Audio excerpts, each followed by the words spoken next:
to get started, I want to welcome you all to tonight's event. My name is Leslie Cowan. I'm the Chief Clinical Operations Officer at Central City Concern, which means that together with our Chief Medical Officer, Dr. Rachel Solish-Hoff, we oversee CCC's healthcare programs, including our great continuum of substance use disorder services. We also partner very closely with our friends in housing and employment and in our administrative support services to oversee a whole continuum of care that offers a wide range of treatment choice and housing choice to people who are in recovery from homelessness and addictions. So this is our third Get to Know the Real CCC event. We're really excited about this series of events. It gives donors and other folks who care about Central City Concern the opportunity to get a little bit of a closer look at what we're doing and how we are addressing some really complex problems in our community with some really creative and innovative solutions. I also want to say, though, that it's not something that we do alone or that would be possible to do alone. So we have some great friends in the community, other nonprofits, as well as state and local government. We're really grateful to the state of Oregon and to Multnomah County for partnering with us. And we have some folks both from the state and the county here tonight. And so thank you very much for joining us. Finally, before I turn things over to tonight's facilitator, I want to let you know that we have great copies of Sarah Hepela's Blackout in the back. If you are a major donor, you'll have a red dot on your name tag, and we have copies of the book for you. And then other folks, if you're interested in purchasing the book, you can talk with Kathy there in the back of the table. So at this point, I will stop boring you and hand things over to our great facilitator, Lynn Smith-Stott, who is Central City Concern's Director of Alcohol and Drug Services. So I will start boring you. Thanks a lot for being here tonight. I really appreciate your participation. There are many things to learn about women's issues and treatment, and there's a lot of stigma that sometimes prevents women from getting the care that they need. So the fact that you're here tonight and can help educate others about why the need is so great just lends itself to more people getting the services that are so important. So I want to introduce our speakers. I'm really excited to have this panel here tonight. Jay Wurscher has been working for DHS and in the field of addiction since, can I say it? Yeah. Yeah, we've both been doing this since 1982. I'm pretty sure. I was only 4 when I started. I'm pretty sure that AARP is sending its notices to me at work now rather than just personally. So Jay has just been a friend to women seeking treatment for a long time and working with the child welfare system and helping families get reunified. And it's great to have him here to give an overview of what makes women's issues of treatment different from treatment in general. And then I'm going to hand it off to Shannon Rose with the county's domestic violence program. A subset of issues in women's treatment involves violence and people who get caught in a cycle of both addiction and domestic violence and aren't able to either stay sober because of the relationships they're in or vice versa. And so thanks to Alicia from the county and Shannon from the county, we've been able to put together really a wonderful collaboration. It's very innovative. I'm really excited about the way in which I think this will help begin to break the cycle of domestic violence and addiction and lead to whole person recovery for women and for their families, which leads me to Alicia with the county alcohol and drug program, who will tell you about how long it was in the making to make this innovation become real. And saving the best for last, we have a success story to share with you about this innovative project, which brought a recovery mentor who has experience in both systems, who can really walk with the women in our programs and say, yes, it can be done when they are so convinced that it can't, and show them the way, and really work with them when one thing seems possible and the other thing doesn't, and vice versa, because that's been the real critical piece, is someone may get involved in one arm of the agency and then find that they relapse, or they hardly ever are able to progress at the same speed in both systems at the same time, because recovery isn't a very linear process. So now we have a mentor who can stay with that person through those ups and downs and really help them stabilize. So with that, Jay, would you kick us off with some Sure. general impressions of women's issues and treatment? Sure, I'll take a shot at it. I was kind of, Lynn asked me about this, and I said, so, I'm a guy. When I talk about women's issues, it's like, yeah, okay, you can take a run at this. I worked in child welfare for DHS for about 14 years, and then prior to that, I was an evictions counselor in a child welfare branch. And after having done this for about 34 years, there's some things that are just incredibly simple about this. I mean, we change, our agency, we sometimes change our name, we change our focus, we have different approaches to things. And yet the chronic illness of addiction stays pretty much the same. People get addicted to substances, they need to quit using substances and stabilize their life, and then good things happen. And you're going to talk about that later. And so as I started to work in child welfare, it was right about the same time in 1999, seems like a million years ago. But we did a gigantic study, a case read of 2,500 cases to say who comes into the child welfare system, loses their kid to foster care for a while, and then they get out and never come back. Who are the most successful people that we deal with? And we looked at all the services we gave them, and there was two things. The most successful folks that bumped into DHS and lost their kid for a while were people that completed a drug and alcohol treatment program and became involved in the 12-step program. If they did that, they never came back. I mean, it's really simple. It was really simple. And so we had people that were involved in treatment, but we had so many places initially because treatment was really a men's place to start with. I mean, if you go back and look at 12-step programs, it was all started around men. But child welfare is all geared around women. All the cases are identified by the mom. We want to return, and where do we want to return mostly? Well, usually with the mom, and if we get dads on board, that's great, but it was really women-driven, and we didn't have that many treatment places. So when I started to come to DHS, it's like, well, where are they going? And the reason I'll always show up for anything that Central City asks me to is because immediately if I had parents with their kids at Letty Owing Center, which is now connected to Central City, things were just better. It was going to work. And it's amazing. I was over in Central Oregon today about how many professional people, including people who have their own kids, just lose it. I mean, they don't understand how hard it would be to be separated from your child and then focusing on something that needs as much focus as treatment. And we just kind of can't. And so it's like, well, how about if we have the child there? It's like, yeah, that's like makes a lot of sense. And we've had tremendous success. For people that don't know, our success rate nationally with child welfare parents that go through treatment is better than the national average by quite a bit, and has been for quite a long time. We do things well here, and specifically some of the Central City programs that we've worked with do things really well here. And what does that do? Even if you don't care about kids, which is probably not true of this audience, but even if you didn't care about kids, if you only worried about money, when you get people in recovery, it's dramatically cheaper. And even if they have to go to treatment several times, it's dramatically cheaper. And it simply doesn't make any sense to take a male model and try to apply it to women who are raising kids. It's inefficient, inappropriate, and kind of a train wreck. And so every time we look at women's issues, it starts out in my agency as, we're going to talk about where this mom should go. Because for those of us in the room that have kids, your first identity is as a parent. You're somebody's mom, somebody's dad.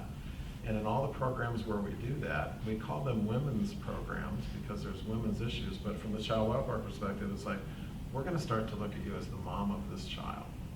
And the second you walk into a building of Central City Concerns, it's like, that is how you are the mom.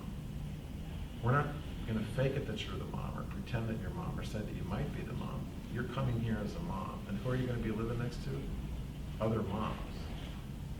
And that changes the entire dynamic of, okay, now I'm a mom first, and I'm seen as a person who can raise and take care of my kids. And then I can start working in that framework on women's issues with these other moms. And I can talk about domestic violence issues and relationship issues, even if it's not domestic violence, and mother issues of I didn't have one, or I had one and she was pretty spooky, or how do you go in and be in a decent relationship? How do you recognize a decent relationship? When you look at it, most people know the statistics that we lock up people in this country at an extraordinary rate, and we lock up people of color even more.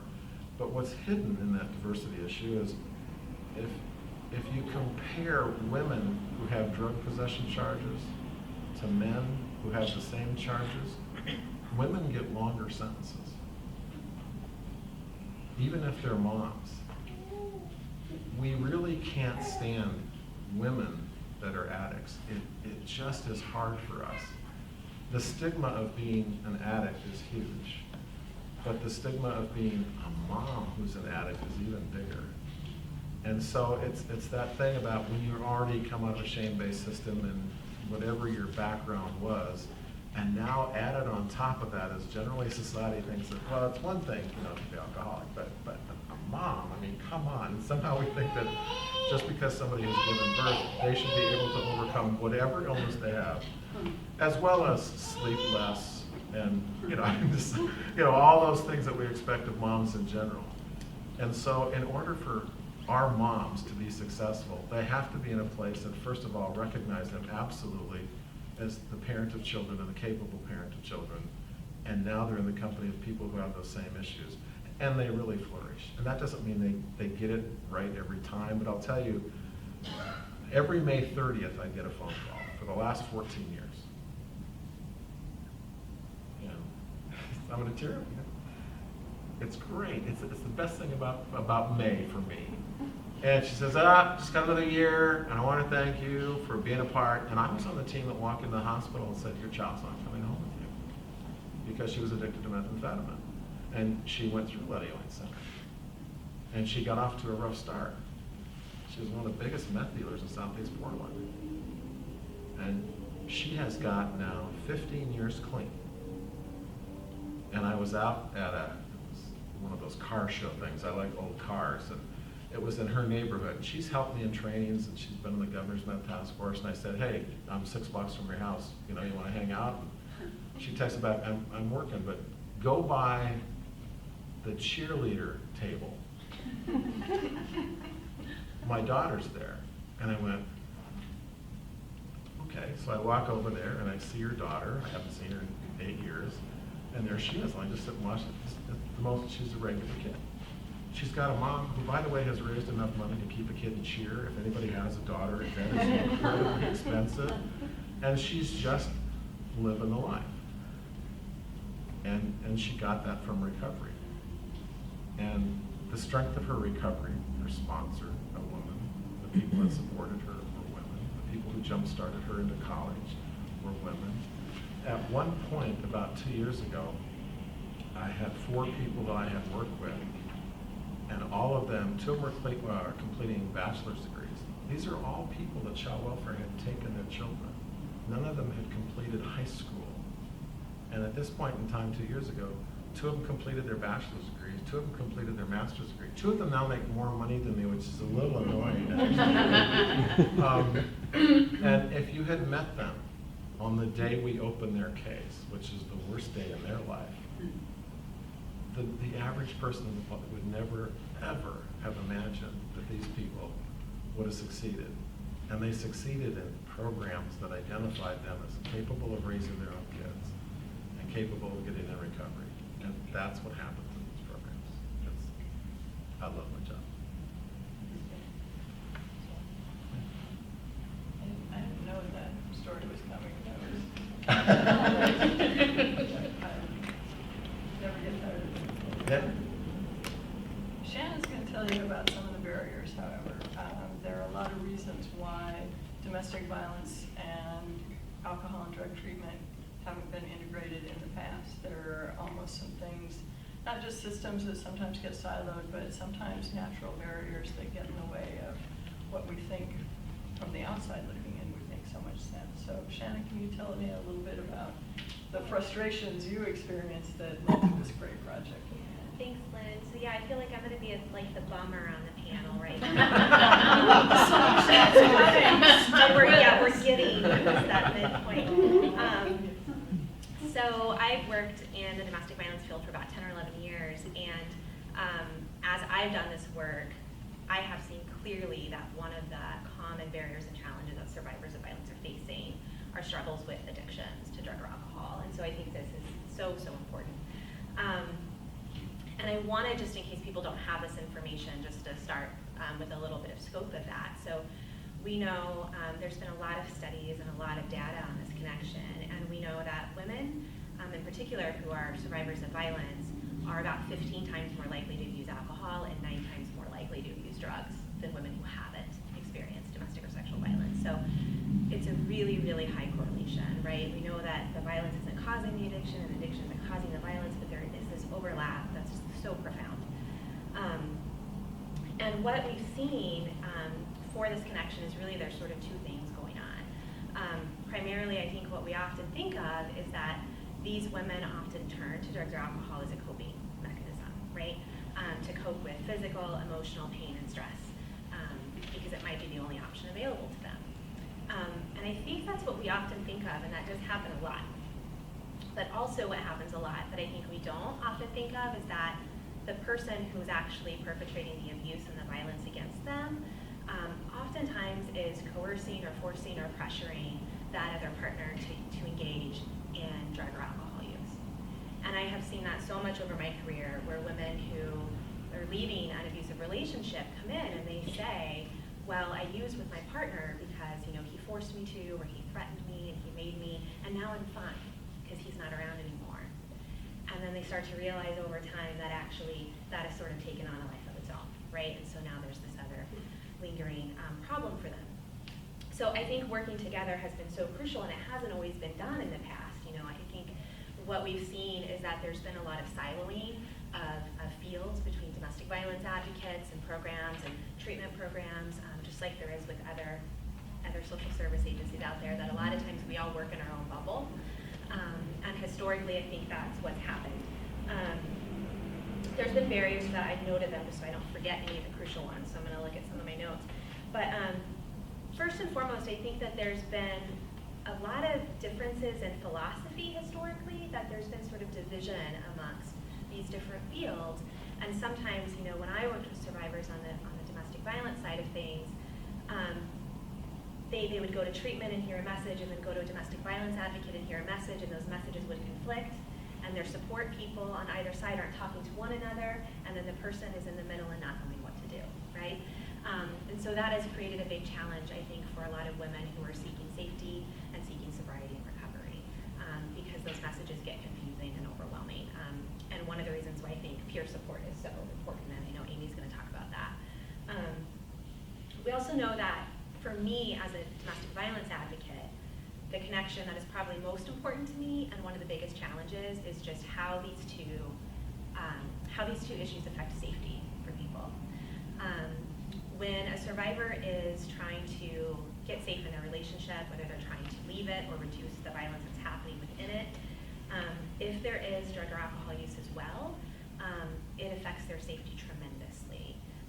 A lot of times the partner who's perpetrating the abuse won't want them to get clean and sober, right? Because that's going to give them less control over their partner. So they might try to block or impede recovery efforts. And a lot of times if somebody is trying to seek safety, if they still want to use, the person they often used with was their abusive partner. So they might end up returning because of that reason. So these issues are so inextricably linked for women who have both of them in their lives. One of the things too, I was thinking about this, and I was like, thinking specifically about this peer mentor role that Amy's going to talk about in a minute. And one of the first things that domestic violence does is create isolation. And there's a lot of shame and stigma that then supports that isolation. And Jay talked about stigma of moms and women who use drugs and alcohol. And I think there's an added layer when you talk about a mother who is experiencing violence and there are children in her life or in her home. And a lot of times women are so isolated in those moments that they don't know where to turn, they don't know where to reach out, and their support systems have just sort of fallen away from them. So that's another area where I think it's been a challenge for fields in the past. Whenever support staff from both fields aren't talking together, we're demonstrating isolation, right? We're not showing collaboration and support and working together. And I think that only has led to sort of perpetuate some of the isolation that the survivors themselves have experienced and have felt. So I'm really, really glad to see that changing. There's also an issue, and this is a little bit of a technical thing. I won't get into all the weeds of the laws, but as a domestic violence advocate, something that women talk to me a lot about is fear about mandatory reporting. When we talk about child welfare, when we talk about other systems getting involved, there's a fear that someone's going to find out I'm being abused, someone's going to find out I'm using drugs or alcohol, and they're going to report me and my kids are going to get taken away, right? Huge, huge fear. And one of the brilliant ways that these two fields can work together is that a lot of times addictions treatment professionals are mandatory reporters and domestic violence advocates are not. They sort of operate in separate worlds. And what that actually means is that the survivor and the person seeking help can get support from both sources and have spaces to talk to that are on either end of that spectrum, and is incredibly helpful to people. So that's been an issue that I think we talked a lot about, confidentiality, privacy, and mandatory reporting, and how to help encourage somebody to seek the help they need and still have spaces to talk to where they can feel safe with their information. And being able to partner together like that has been really, really helpful. And I think overcoming a huge challenge for people to seek help. I think that's all. That's all for now. I'm gonna stop there, unless you have anything else you want me to touch on. Oh, I think it's true. I think just in the process of this collaboration, we've learned a lot from each other as issues have come up. We've been seeing it from different perspectives. So Yeah. thank you for that. There'll be a time to answer questions. Alicia, would you like to talk about your end of the project? Sure. So as Lynn spoke about earlier, there was a rather long time frame that we've had to deal with in trying to get this project to come to fruition. So my predecessor and Shannon's boss have talked about this collaboration and partnership with Addiction and DV for 7 years. And the largest barrier that we had to deal with was finding funding. There just wasn't funding available to be able to initiate this process.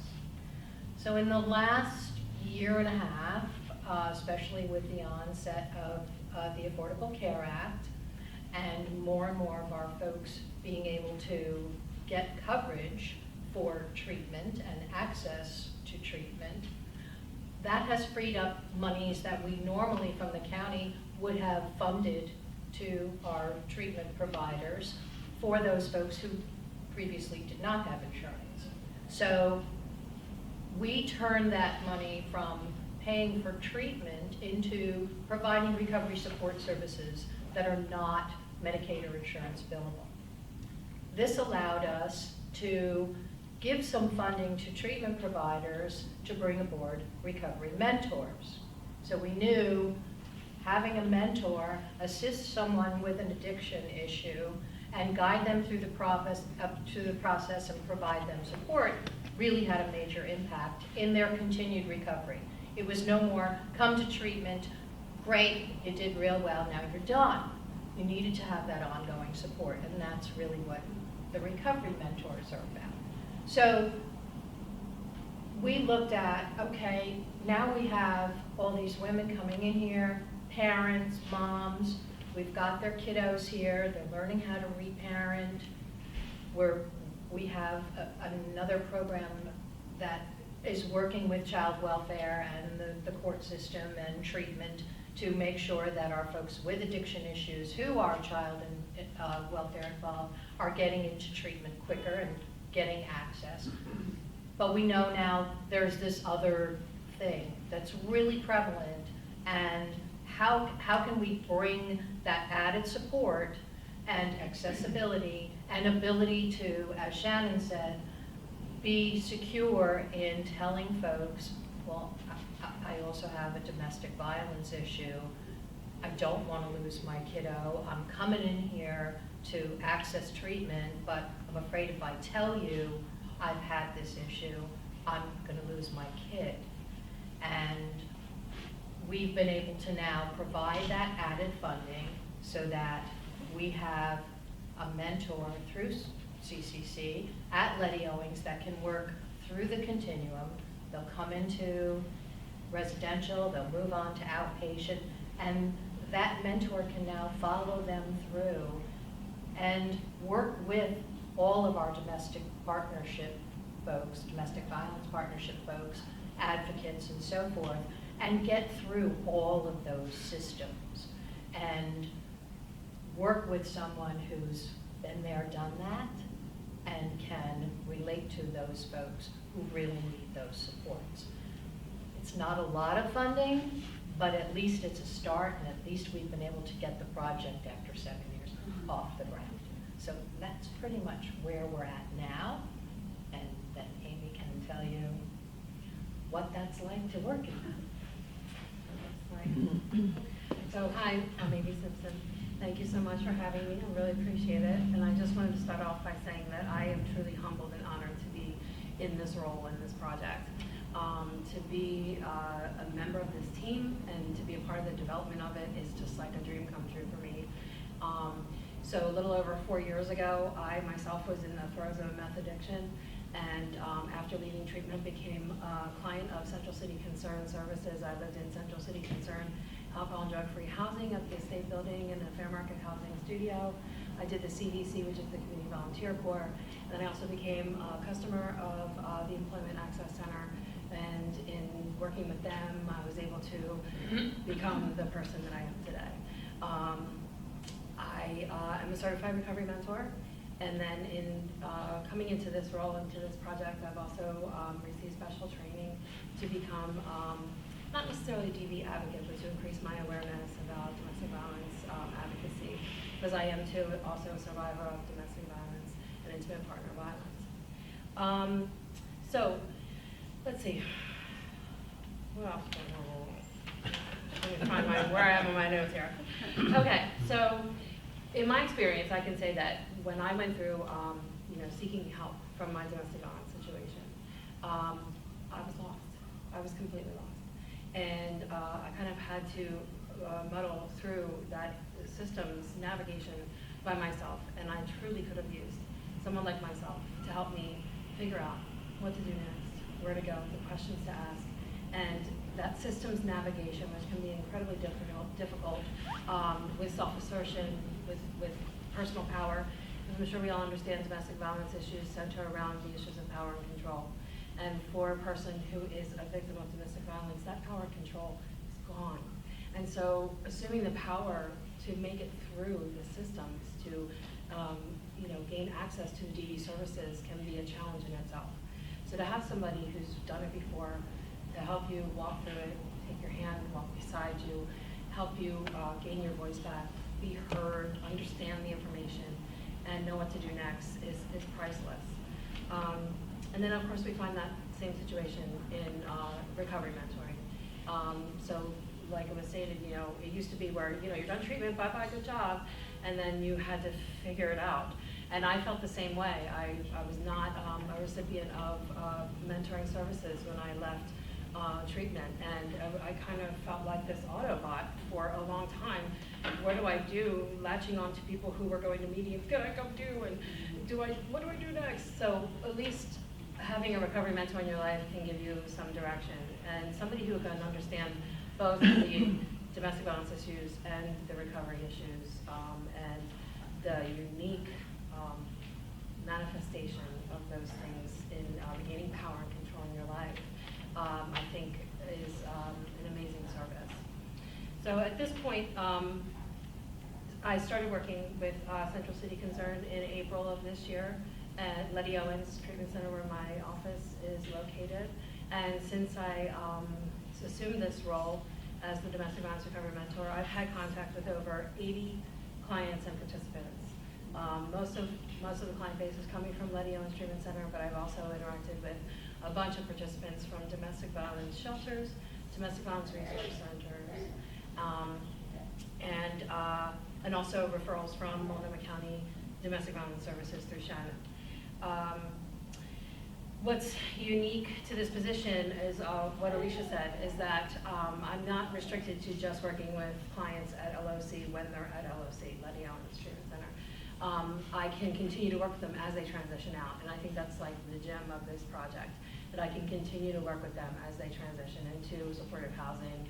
As long as they stay connected with some kind of services that are associated with Central City, I can continue to work with them. So that's really amazing. So what this looks like, and I can maybe give you a little taste of the kinds of things that I help participants from DV services and clients from A&D do, is that I assist them in navigating systems like DV resources, the justice system, like in supporting clients going to court cases, filing for custody and parental rights, which in itself is a huge navigational blunder. That was nicely stated. Yeah. You were very kind to what the situation is. Yeah. Navigating like interagency meetings with like DHS and child welfare and stuff, you know, that can be incredibly daunting for clients and participants. So I can sit with them and make sure that their voice is heard, they feel supported, make sure they understand the information that's coming to them. A lot of times the language is very complicated. I don't understand a lot of what's going on, but I have the power to be able to ask the questions where a lot of times they don't have that power yet, and they tend to fold and walk away confused. I interact a lot with the Gateway Center. I don't know if everyone's familiar with the Gateway Center, but in Multnomah County we have this resource center called the Gateway Center, and it is a hub of domestic violence support resources, and they work with child welfare and DHS. And then it's also really unique to this county is that it's a place where survivors can go and they can file for restraining orders and stalking orders, and they don't have to go downtown, and they don't have to deal with the courthouse and the paperwork there. They can file through Turbo Court with the help of an advocate, and then they can go and they can appear on video court and speak to the judge through the video monitors, and be, in my case, all the time, granted their restraining orders. And it's just a really comfortable and welcoming place, and the advocates are really helpful, and it's just a wonderful respite for people who are dealing with especially traumatic situations at the moment. So I have women who have applied for the domestic violence grant in Multnomah County. There's a grant that's accessible for people who are in a crisis situation, domestic violence, and need access to some financial support to get into stable housing. So they have an opportunity to apply for this $1,200 grant, and DHS will help them pay for like move-in costs and rental, down payments, deposits, things like that. So there's that, and then of course there's the SSA, which I meant to ask you what it stood for again. Safety and Stabilization Assessment. There we go. And this is the form that is used by all of the shelters in Multnomah County to evaluate someone's need for shelter, and all the agencies work together using this as a standard form. So it's a place where participants can go and they can fill that out as well. Some of the other things that I do is I help women and other participants look for alcohol and drug-free housing, set up appointments for those kinds of interviews, support them in those interviews. And then some very simple things like knowing how to navigate travel on TriMet and to look up, trip planners and things like that. And then, supporting them with doctor's appointments and making those appointments and all those kinds of things. Some of the most amazing stuff that I've encountered is that, I leave my door open when I'm at Letty Allen's. So there's, I'm sure you can imagine, a lot of activity going on there.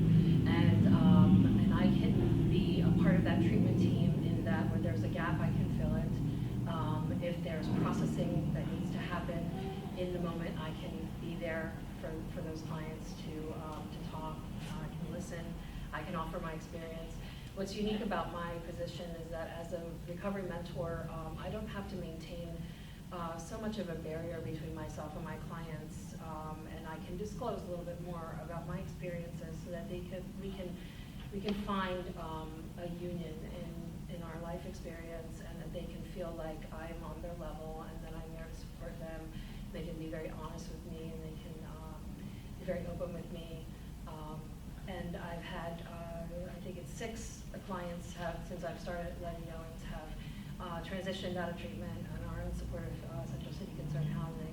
And I still work with them. I come down here and see them in treatment, and I can go to meetings with them, and I can help them, navigate those systems still.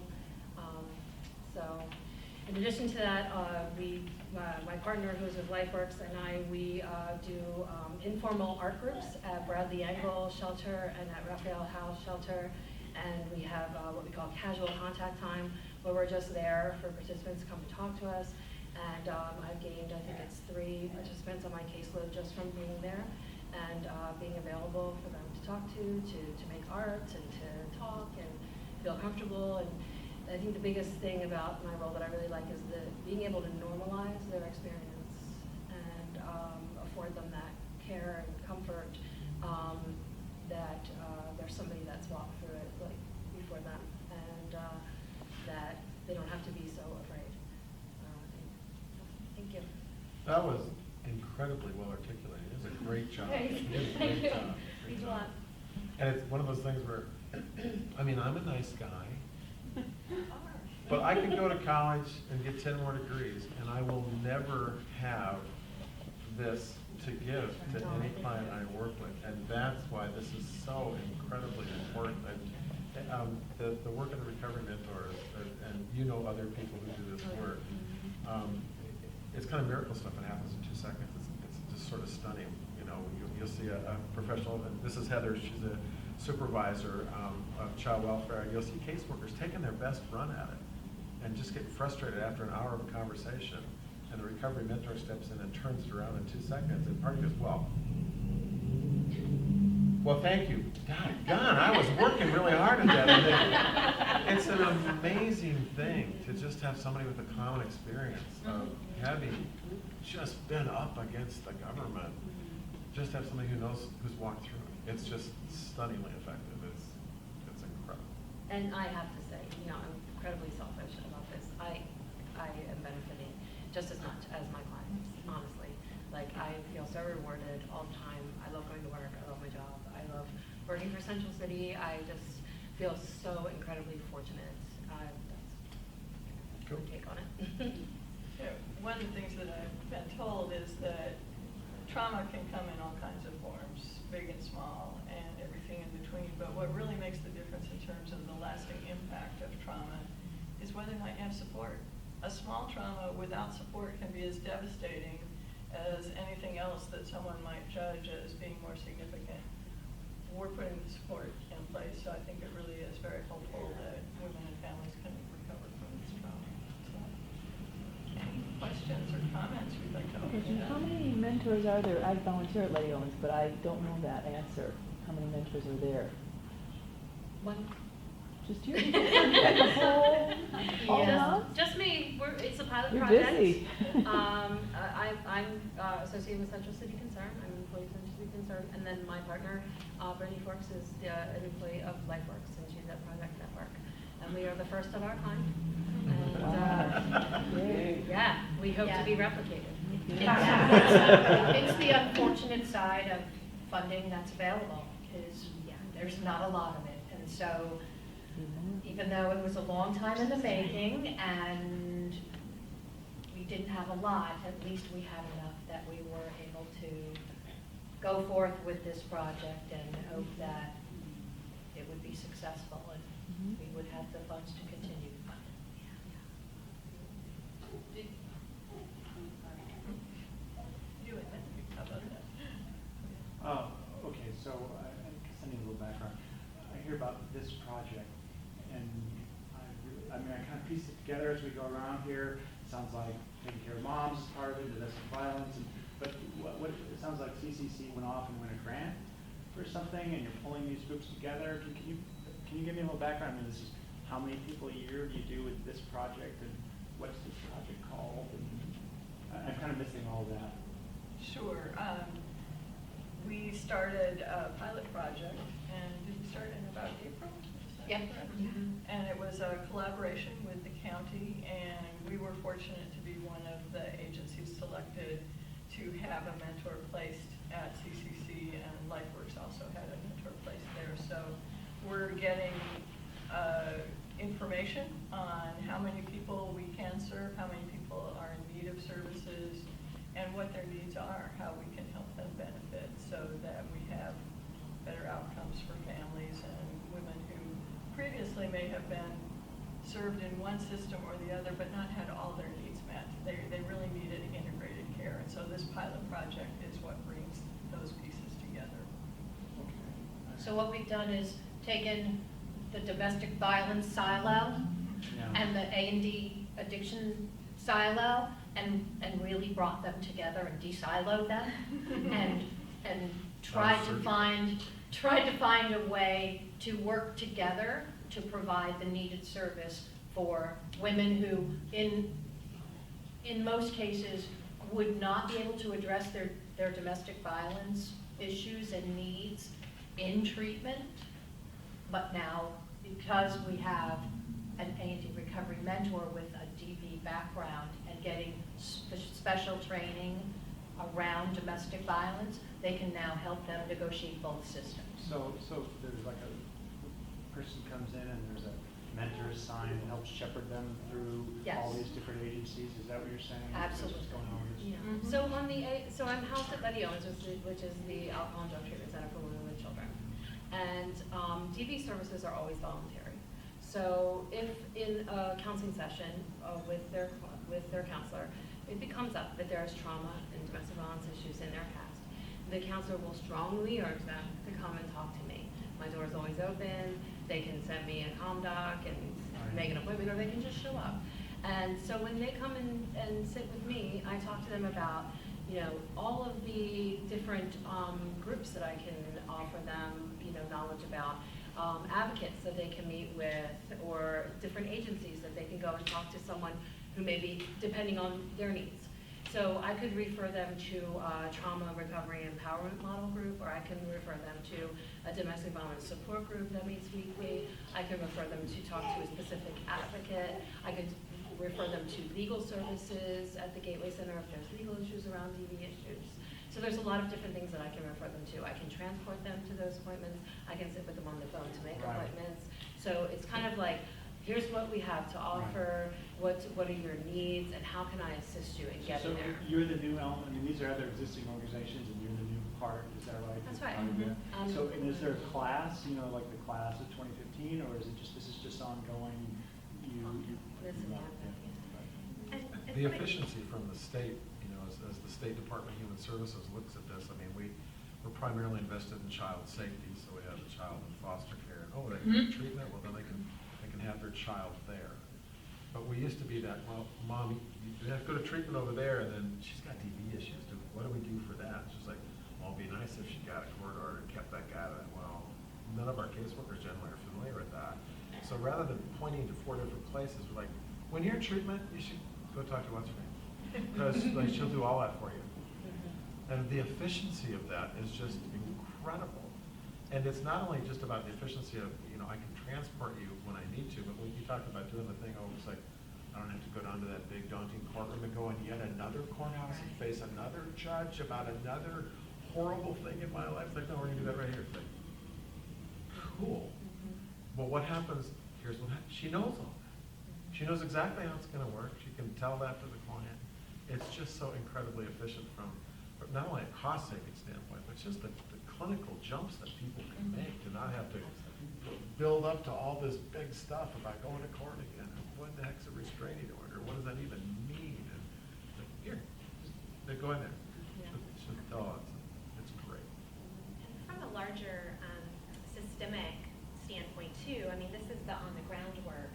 And I think part of the reason that this work is being so successful, what Amy started to do in this pilot, is that we're building systemic relationships between these fields, because like we talked about, historically there's been such silos, and maybe one person from one agency at a treatment center knows somebody at a DV agency, and maybe there's some connection, but mostly we've lived in different worlds. Yep. And what we've done since we started this is we have a group of people. We have representatives from our local nonprofit domestic violence service providers. We've got these folks here. So we've got people from both sides of this continuum of need coming together monthly or bi-monthly to sure Amy knows all the resources in the DV world, so that it's not just her having to find them for someone, but she can say, oh, I know Vanessa at so-and-so, let's just call her up and get you what you need. And so I think we're really starting to see some real integration and collaboration there that is going to make some really big impacts down the road. And on a larger point, because we are the county and we do have taxpayers, boards of commissioners to report to, we're working with both our research folks. We have a research research person in our A&D unit, and Shannon has one in the DV unit. And so the four of us are sitting down together and really trying to identify what are the outcomes that we would like to be looking at, and how are we going to measure them. So since this is a pilot, internally, each of the programs here at CCC and at LifeWorks, they're doing some internal monitoring of how many hours they're spending, what services they're providing, and so forth. And then we want to look at, one thing we really want to look at is that reunification information, and keeping moms and kids unified and or reunified. Recidivism, making sure that they don't relapse and have to turn around and come back into treatment or become back involved in the judicial system for domestic violence issues, and sustained recovery. So those are three things that we're going to be looking to measure, and then we're looking at identifying some other things and just how we're going to be identifying and measuring. You had a question or comment? No, I was going to say, did you say there was like a certification for mentoring? Recovery. Yes. So it's called the Recovery Mentor certification through ACFO, Certified Recovery Mentor. It's a 40-hour training, and then there's just a fee that you pay ACFO for your certification. ACFO. What's your ACFO It's stand the for? Addiction Counselor Certification Board of Oregon. Anybody There you who's go. a drug and alcohol counselor in a treatment program goes through a training process and has core curriculum, and then they earn that certification. And the acronym is ACFO, as a credentialed certified alcohol and drug counselor. And that organization also certifies recovery mentors. But do they have to go through the first, do they have to be a counselor first? No. It's a whole separate. Recovery mentors are people who have the lived experience with addictions and then recovery. And I think the qualification is 2 years. Clean's over, perhaps, yeah, 2 years. 2 years of sustained recovery before they qualify for or for the certification. So So it it's seems- a 40-hour training, and then they get certified. It seems like you would have a vast pool of people, of women, to do that going forward. Well, when you think about a person like Amy that after her experience decided to stay with this as a professional, a lot of times when you're coming out of recovery, waiting 2 years to find your job direction doesn't work out to stay in this field. And so people end up finding jobs in other places that don't have recovery requirements, and then you're settled into a job. And we still get people that come out of those jobs after 2 years that want to get back. And we have a whole bunch of those folks that come into our field that way. But part of it is, what's the salary, what's the schedule, what's the fees? Of all the people, because there's recovery mentors in other areas, and they say exactly what Amy said, which is the reinforcement of my own recovery and my own development is huge. So this is a job that pays benefits both ways. I get to work, and I've been doing this for 34 years, and people say, man, doesn't it burn you out? It's like, well, policy can burn me out, bureaucracy can burn me out, budget discussions can burn me out. I've never thought I was burned out by the clientele. I meet people every day that want their life to be better. I mean, it's kind of a cool, and they have kind of amazing stories, better than anything you see on television, so that's kind of fun too. But it's like, people are wanting to make their life better. Like, these are great jobs, as long as you can cover the rent, stay out of politics. I'm not really sure how to shape this question. So I worked for 24 years as a 911 dispatcher, and I was the one those women called, and they said, he just kicked me across the room.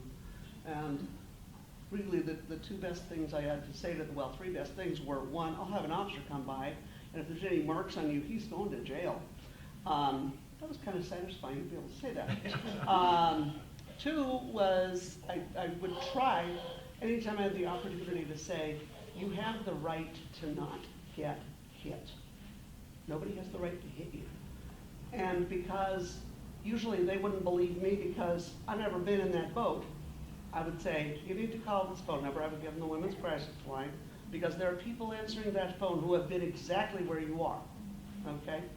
And you know, just hope and pray that they actually call. And I guess what I want to know is, how well is the system working from that point on when they actually call somebody and say, what the hell do I do to get out of this? How well is the overall system working to make that happen? The domestic violence system, it sounds Yeah, like maybe yeah, you're asking. That's a great question. I mean, I think the system is working well in a lot of ways, and of course there are gaps and challenges, right? I think that we definitely, as a larger system, are working really well in having some crisis resources and getting people in need, advocates to talk to help them feel heard, feel safe, all of those things that are so needed for somebody making that call. That part of it, I think, is working wonderfully. We've also developed a lot of really great relationships with Portland Police, Gresham Police, local entities like that. So if they are interested in contacting the criminal justice system and getting involved there, we have units who actually are specially trained in domestic violence, who have domestic violence advocates who will go out on calls with them and show up at the scene, which is wonderful. So I think there's been a lot of progress and great things over the years. I think where we're still severely lacking, I mean, quite frankly, it's the mantra of this work, right, is funding. It's no surprise, I'm sure, to anyone in this room that we have a housing problem in Portland. And a safe housing problem for survivors of violence is even more significant, right? And safe and sober housing is then even more significant. So I think that's where we're really lacking, is needing that there are the resources to talk to get the emotional support, to get the education, but where do people go? And that's where I still see a lot of need. I don't know if that answers your question. Yeah. One other factor, but I'll just say real briefly was, my sister works with one of the groups that gets the women when they're coming out of a domestic violence shelter and getting into their own apartment and gets them, going from there. Yeah. And some of their funding just disappeared. Yep. And I bemoaned to her one day, I said, I feel like I'm just like blowing hot air when I say you have the right not to get hurt. And she assured me that some women need to hear that 7 times, and some women need to hear it 17 times, and some of them need to hear it 47 times, and you are one of those times. And I was like, okay, it's making a difference.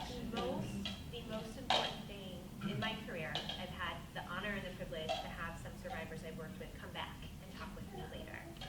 And consistently the message that I get is the most important thing anyone ever did for them, beyond finding them a house, beyond helping them get to court, beyond any of that, was telling them, I believe your story.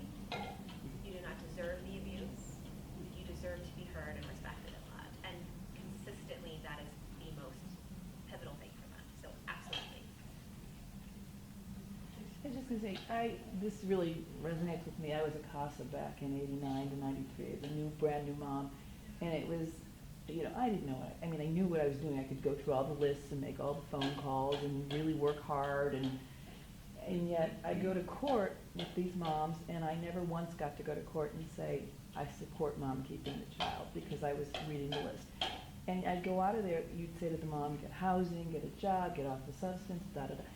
And of course they wanted to do that. But so when I found Letty Owens, although Letty Owens started about that time, I didn't know about Letty Owens until a few years back, and that's when I got involved, because to me, I help with fundraising for CASA, but I'm more involved with Central City and Letty Owens at this point, because I feel that what Letty Owens does is prevent that from happening.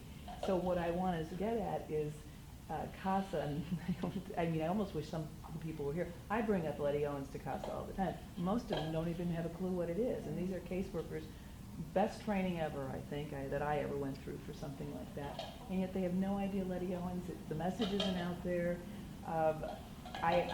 Friends of the Children, you know, all these big groups making lots of money. Can't that money, you know, can't they funnel a little bit over to you if that awareness was out? Instead of putting a bandage on it later, you know, getting to the root of it, and let's help these moms keep their kids and solve these problems. So that would be my comment is, you know, how do we do that? How do you get that message out there to some of these other nonprofits out there, and, you know, maybe through DHS?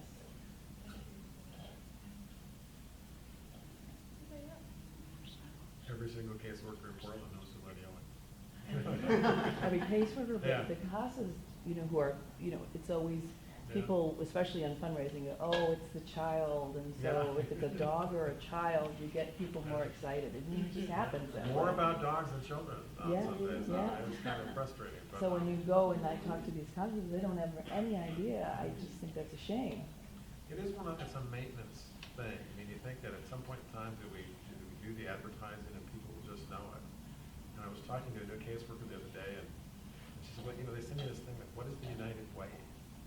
I went, oh, dear. You know what I mean? You just think that everybody knows that. And it's like, well, she's like 23. I mean, she didn't know the United Way, so I told her what the United Way was. She's like, wow, that's really cool. I was like, yes, it is really cool. You know, it's just like, let me tell you a few more things as long as you know, but we don't know. People don't know. I mean, they have their own lives, they're doing their own stuff. She went through, got this 4-year degree, she wanted to help people, she ended up with this job for social, I mean, she's gonna be that person that does this, but you can only know what you know. And so we're always having to do things like this. And when people know, and people meet people like Amy, it's like, who wouldn't want to help with that?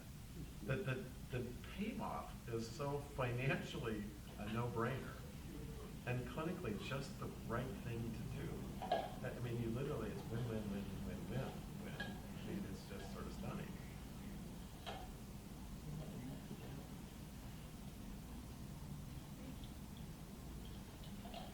Well, thank you all for